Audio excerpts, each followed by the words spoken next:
Alice was beginning to get very tired of sitting by her sister on the bank, and of having nothing to do. Once or twice she had peeped into the book her sister was reading, but it had no pictures or conversations in it. And what is the use of a book, thought Alice, without pictures or conversation?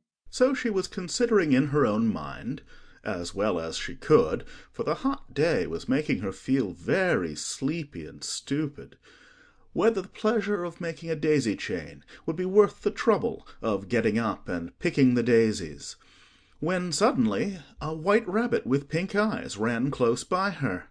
There was nothing so very remarkable in that, nor did Alice think it so very much out of the way to hear the rabbit say to itself, "Oh dear, I shall be late." When she thought it over afterwards, it occurred to her that she ought to have wondered at this, but at the time it all seemed quite natural.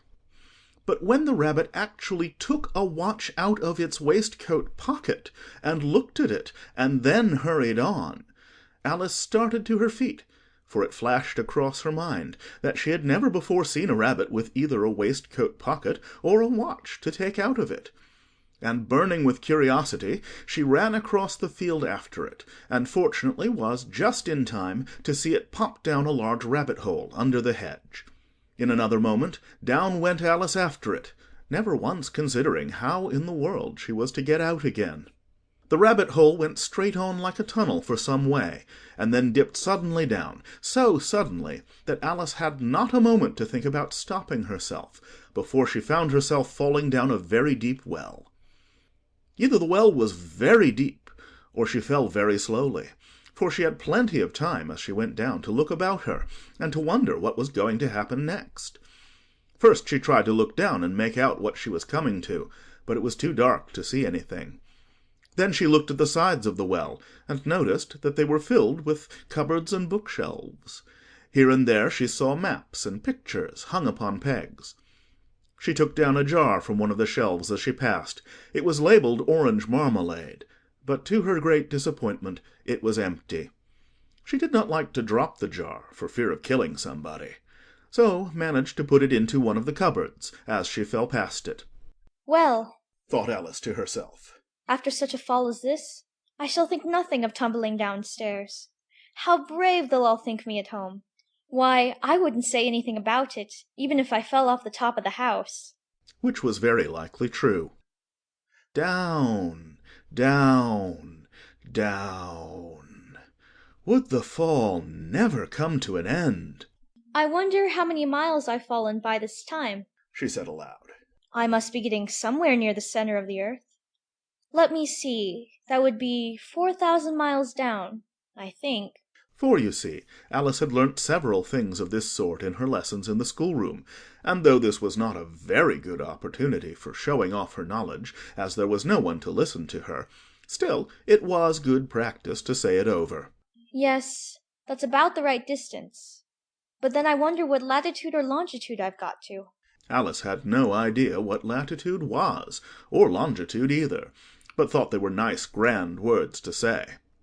Presently she began again. I wonder if I shall fall right through the earth. How funny it'll seem to come out among the people that walk with their heads downward. The antipathies, I think.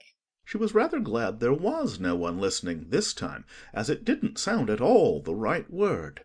But I shall have to ask them what the name of the country is, you know. Please, ma'am, is this New Zealand or Australia? And she tried to curtsy as she spoke. Fancy curtsying as you're falling through the air. Do you think you could manage it? And what an ignorant little girl she'll think me for asking. No, it'll never do to ask. Perhaps I shall see it written up somewhere. Down, down, down. There was nothing else to do, so Alice soon began talking again.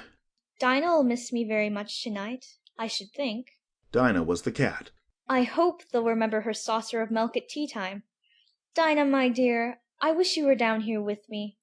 There are no mice in the air, I'm afraid, but you might catch a bat, and that's very like a mouse, you know. But do cats eat bats, I wonder? And here Alice began to get rather sleepy, and went on saying to herself in a dreamy sort of way, Do cats eat bats? Do cats eat bats? And sometimes, Do bats eat cats? For, you see, as she couldn't answer either question, it didn't much matter which way she put it. She felt that she was dozing off, and had just begun to dream that she was walking hand in hand with Dinah, and saying to her very earnestly, Now, Dinah, tell me the truth. Did you ever eat a bat? when suddenly thump, thump, down she came upon a heap of sticks and dry leaves, and the fall was over. Alice was not a bit hurt, and she jumped up onto her feet in a moment. She looked up, but it was all dark overhead. Before her was another long passage, and the White Rabbit was still in sight, hurrying down it. There was not a moment to be lost. Away went Alice like the wind, and was just in time to hear it say, as it turned a corner, Oh, my ears and whiskers! How late it's getting! She was close behind it when she turned the corner, but the rabbit was no longer to be seen. She found herself in a long, low hall, which was lit up by a row of lamps hanging from the roof. There were doors all round the hall, but they were all locked, and when Alice had been all the way down one side and up the other, trying every door, she walked sadly down the middle, wondering how she was ever to get out again. Suddenly she came upon a little three-legged table, all made of solid glass. There was nothing on it except a tiny golden key, and Alice's first thought was that it might belong to one of the doors of the hall. But alas! Either the locks were too large, or the key was too small, but at any rate it would not open any of them. However, on the second time round she came upon a low curtain she had not noticed before, and behind it was a little door, about 15 inches high.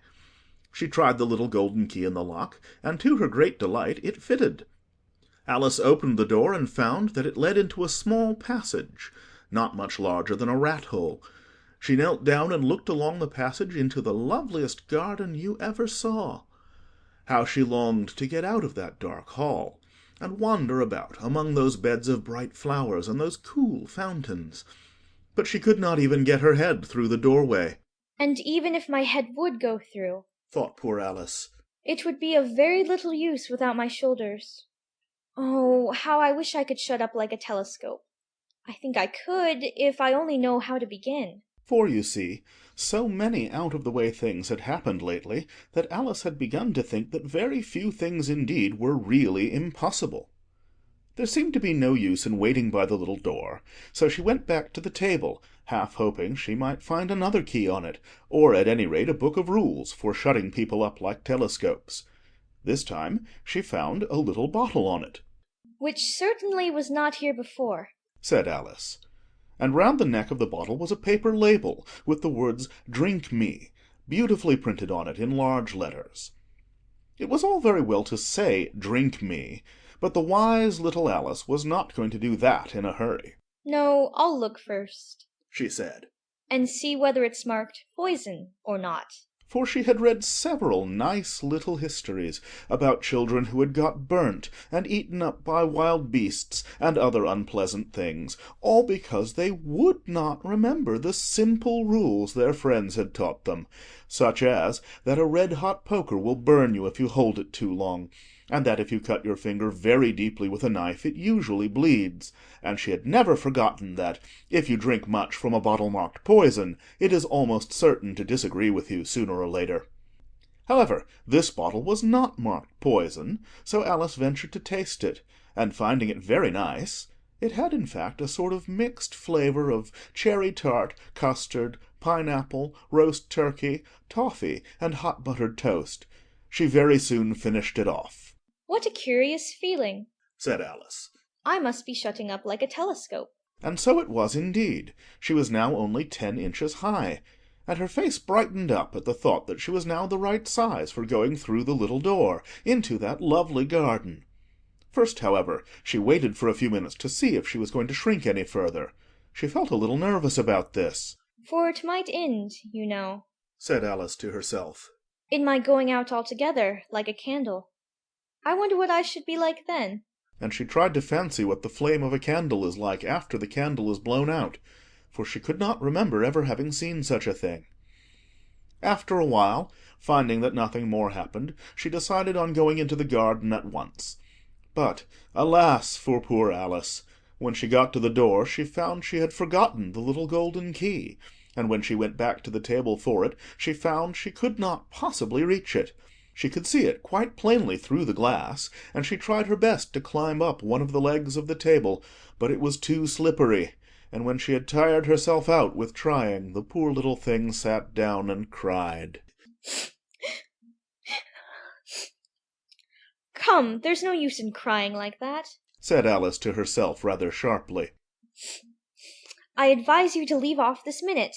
She generally gave herself very good advice, though she very seldom followed it, and sometimes she scolded herself so severely as to bring tears into her eyes. And once she remembered trying to box her own ears for having cheated herself in a game of croquet she was playing against herself, for this curious child was very fond of pretending to be two people. But it's no use now, thought poor Alice, to pretend to be two people. Why, there's hardly enough of me left to make one respectable person. Soon her eye fell on a little glass box that was lying under the table. She opened it, and found in it a very small cake, on which the words "Eat me" were beautifully marked in currants. Well, I'll eat it, said Alice. And if it makes me grow larger, I can reach the key, and if it makes me grow smaller, I can creep under the door. So either way, I'll get into the garden, and I don't care which happens. She ate a little bit and said anxiously to herself, Which way? Which way? holding her hand on the top of her head to feel which way it was growing, and she was quite surprised to find that she remained the same size.